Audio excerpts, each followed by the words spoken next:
দাদা দাদি নামাজ পড়তেছেন, ওই সময় নাতিকে ডেকে এনে নাতিকে নামাজ শিক্ষা দেওয়া যায় না?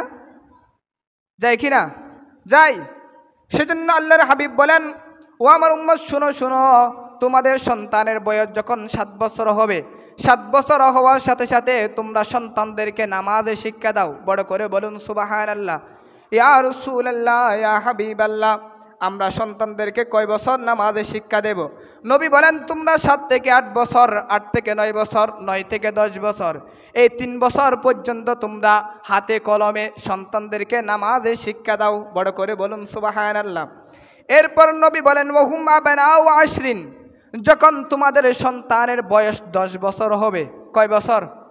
নবী বলেন, যখন তোমাদের সন্তানের বয়স 10 বছর হবে, ওয়াদরিবুহুম, তখন তোমরা সন্তানদেরকে বেতের প্রহারের মাধ্যমে হলো নামাজে শিক্ষা দাও। বড় করে বলুন সুবহানাল্লাহ।